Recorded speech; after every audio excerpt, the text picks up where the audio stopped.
if someone were to just take those 3 movies and put Ray Romano instead of Daisy Ridley. I think that could really unite a lot of people. That'd be funny. Just make people feel good. Hey guys, my name's Dan. Today I'm being reacting to The Force Awakens pitch meeting revisited. And now this is very interesting that he decided to take a revisit at this particular pitch meeting because he hasn't done the pitch meeting for Ahsoka yet. Kind of makes me think that's going to happen. So I should probably get on watching that because I haven't seen it yet, even though I really do love the Clone Wars and the Ahsoka character, and the fact that they actually brought that to life is freaking amazing. I absolutely love that happened.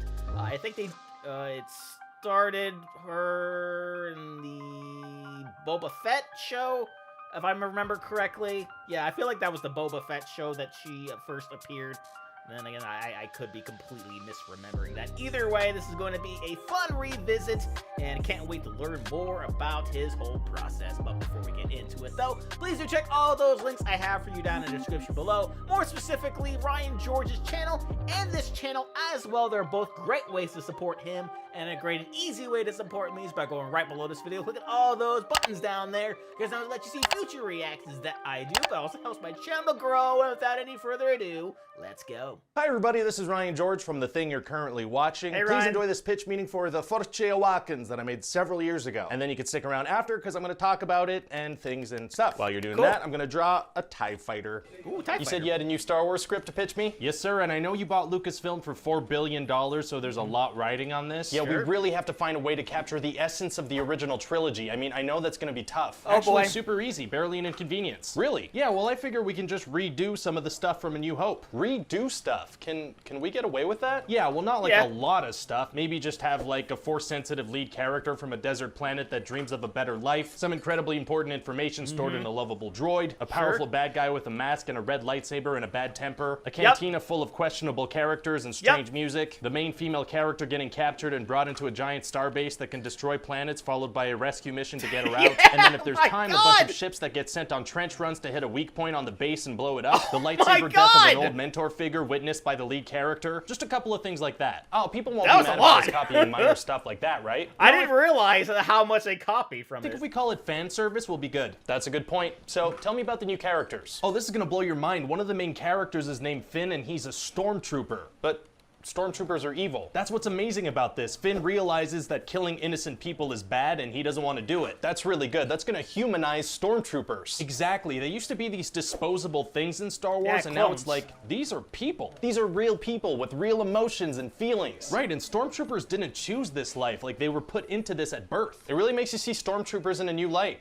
So how does Finn escape? Oh, well, he kills a bunch of stormtroopers and gets away. Oh, cool. Yeah, he and Poe have like a little stormtrooper murder rampage. Poe? Oh yeah, Poe is this awesome resistance pilot, and also an opportunity for us to pull a Dumbledore if we want. Pull a Dumbledore? Yeah, that's when you wait a couple of years to reveal a character's sexual orientation. Oh. Yeah, there's kind of maybe a thing between him and Finn. We hint at it. Interesting. And then there's Raymond. Oh, who's he? No, she is the big star of this movie. And her name is Raymond? Raymond, yeah. You don't like it? No, I'm not crazy about it. Okay. No. I ran that by everybody in the office, but and everybody loves Raymond? Everybody loves Raymond. Hey, I'll tell you what, I'll show you to Ray. Yeah, that's better, and maybe change the A to an E. Sure. Thanks, that feels better. So anyway, Rey is the new hero of the franchise. I'm listening. When we meet her, she's like super resourceful and has all these skills, and she's gonna lose everything and have to go through big changes? No, she's just gonna kind of realize that she has other skills too. Oh, so instead of having a character arc, no, it's more of a character just upwards line. Very interesting, and what's her backstory? Oh, we're barely gonna talk about it so everybody could come up with theories. Smart. And then there's Kylo Ren. He's the son of Han Solo and Princess Leia, and he's evil. Really? What's his deal? Well, he wants to be just like his grandpa Vader, and he has these really intense temper tantrums. Oh, you know what? I could picture him already. You have some ideas for casting? Yeah, so you know that show Girls? Yeah, that show that's all about women and real takes on their stories and their lives. Exactly, so I'm thinking of the guy from that show. Oh, so the big breakout star from Girls can be the guy from Girls. Adam Driver. He'd be perfect. I'm all for it. Now tell me about the I story, didn't know what he was on actually that show. happens in the movie. Right, so everybody's trying to find Luke Skywalker because he's the only Jedi left. He's the last Jedi. Jedi. Yeah, I like the Oh! sound of that. Remind me of that later. Oh! Yeah, sure, thanks. So anyway, Oh! there's an important part of this map that probably leads to him that's being kept inside this little droid called BB-8. What's he look like? Imagine if a salad bowl fell upside down on a soccer ball and for some reason you wanted to hug it. That's gonna sell a lot of toys. Oh, for sure. So BB-8 ends up That's alone good. on this planet called Jakku. Jakku? Basically Tatooine. Oh. Yeah, and then there's kind of a string of coincidences, and that leads us to the end of the movie. Coincidences. Oh yeah, a lot. Like what? Well, BB-8 happens to stumble upon Rey, who happens to be Force sensitive, and Finn happens to have his little spiritual awakening when they capture BB-8's owner, Poe, so he helps him escape because he needs a pilot, and then they happen to get separated during a crash on Jakku, and then Finn happens to put on his jacket so BB-8 can happen to point him out, and then they escape in a ship that happens to be the Millennium Falcon, and Rey happens to be a world-class pilot, and then almost immediately they happen to get picked up by its owner Han Solo, who also happens to be the father of the big bad guy and happens to bring them to see someone who happens to have Luke Skywalker's lightsaber, which happens to have a huge connection with Rey because she happens to have force powers, so when she gets captured by Kylo Ren, she happens to realize she has powers that help her escape, and then the Resistance blows up the big bad guy base because it happens to have a big weak spot that they happen to know about because Finn used to be a janitor there. And Rey doesn't kill Kylo Ren or vice versa. So this whole movie happens by sheer coincidence, apparently. The ground happens to open up between them and they can't finish fighting. Doesn't that all feel a little too convenient? Yeah, but I think we could chalk it up to like the will of the Force or whatever. Okay. You don't think people will buy it? Well, maybe just to be safe, we can distract people with random cameos. That could work. Yes. Who would you get? And it did. Just off the top of my head, maybe... So the Force Awakens pitch meeting that I made like half a decade ago, I remember being deeply proud of the Rey Romano joke, and I am happy to report that I still am to this day. Now that we're living in an age of AI and deep fakes and whatnot, I think some good could possibly come from all that if someone were to just take those 3 movies and put Rey Romano instead of Daisy Ridley. I think that could really unite a lot of people. That'd be funny. Just make people feel good. Also, man, this movie came out in 2015 and I'm reporting live from 2023 and they have just not stopped making this kind of movie. This kind of soft reboot sequel kind of movie where the old characters come back. It's just a non-stop flow of them. Harrison Ford has made 3 of them himself. And a lot, if not most of them, have nothing more to offer than, hey, did you know that your favorite characters are old now and not doing well? And then sometimes you'll get one that's actually pretty good and does well at the box office. Yeah, this movie was freaking great. Which probably sets us up for another 5 years of attempts. I just know that 30 years from now, they're going to do a Jurassic World reboot series, and Chris Pratt's going to be 75, and he's going to show up. But coming back to the pitch meeting, that whole section where I'm talking about coincidences,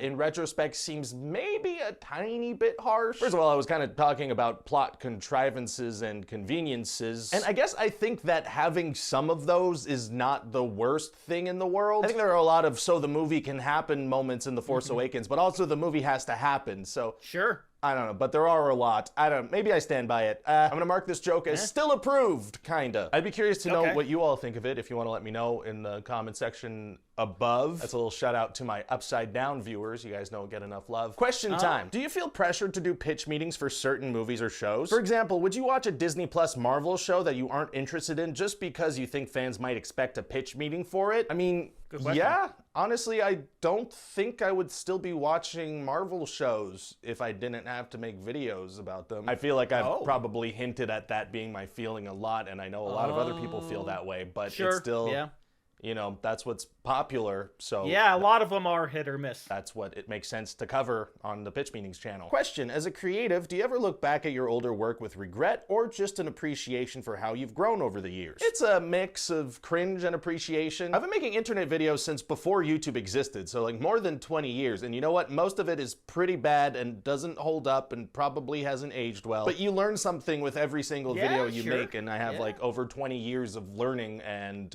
so I'm very appreciative of that. And also I hope that 20 years from now I'll look back at this and feel kind of the same way, whatever I'm doing in 20 years, which if I'm being honest with myself is appearing as an old grumpy producer guy in like a sequel remake of Pitch Meetings starring someone younger. This person's asking if I'm ever going to do a Hot Ones or if they've reached out or if I've reached out. Funny enough, I actually did Hot Ones extremely recently. If you watch this clip, you can see I'm seated right there. Okay, no, that's Joey Fatone. That's just NSYNC, yeah. Yeah, I would love to do Hot Ones one day. I'm just nowhere near that level of famous. If you look at the guests that they have on there, that doesn't make sense to have a little YouTuber dude on there. I'd also be terrified to do it because I don't really handle spicy foods well. That glass of milk that they hand to the guests when the food is too hot, that glass of milk is a little too spicy for me. If I were to go on, I would be proud to be their probably leakiest guest. All right, I'll see you soon. Bye.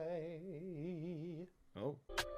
All right. Well, that was very, very interesting, especially the part about him kind of looking back on past pitch meetings that he's done, kind of cringing about it.